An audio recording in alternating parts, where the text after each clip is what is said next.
çfarë është më e mira për jo vetëm votuesit e Partisë Demokratike, po për shqiptarët, çfarë sjell më shpejt rotacionin politik. Dhe ky presion sigurisht që duhet të jetë nga gjitha anët.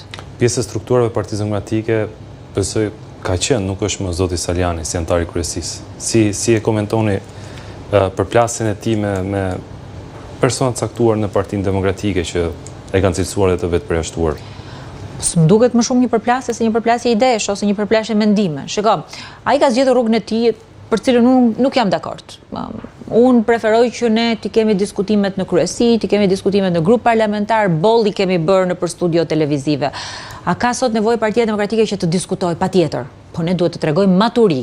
Ne duhet të tregojmë pjekuri dhe ne duhet të tregojmë që jemi atje në Partinë Demokratike pavarësisht pozicionit që ka secili, pavarësisht interesave personale që ka secili. E madhja më e madhe është përpara.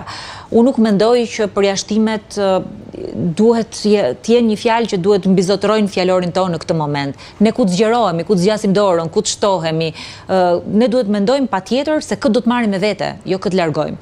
Dhe në këtë kuadër besoj që forumet e Partisë Demokratike duhet patjetër që t'jenë ato qendrat e debatit, argumentit dhe t'i rahim atje mendimet dhe jo t'i rahim jashtë, por nuk besoj që ka vend që diskutojmë për përjashtime.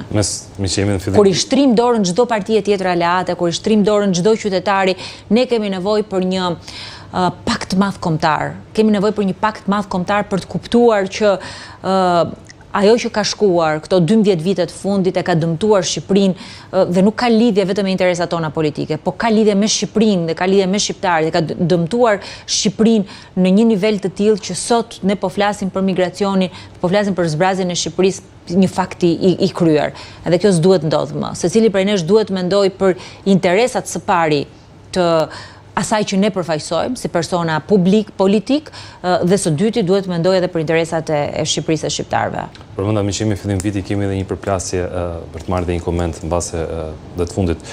Kemi përplasje ndërmjet majorancës dhe SPAK-ut, e cila pretendon datën 22 në gjykatën kushtetuese, nga cila publikisht nga PS është thënë që varet dhe fati i kërkesës së SPAK për imunitetin për Zojen Balluku.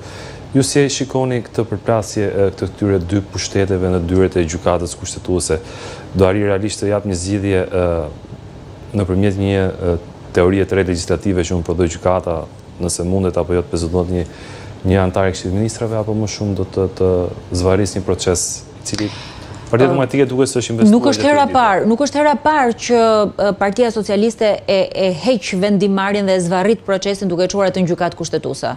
Mandati i dy deputetëve të legjislaturës shkuar që janë deputet përsëri ka shkuar në dyert të gjykatës kushtetuese për një mungesë vullneti politik të qeverisë. E ka çuar në duart e gjykatës. Po, aty po shkoj. Tani ka konotacion tjetër sigurisht, se vendimi që duhet merret te parlamenti po ja çojnë gjykatës kushtetuese.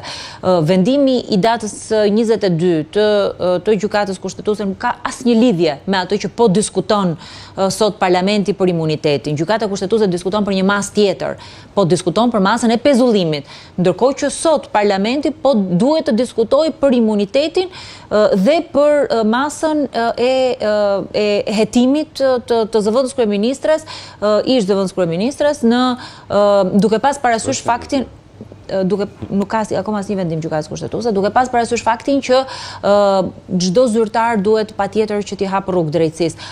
Unë mandatin e deputetit dhe imunitetin që më jep mandati i deputetit e konsideroj përgjegjësi, nuk e konsideroj privilegj, nuk e konsideroj mburoj, e konsideroj si një shtesë në kurrizin tim.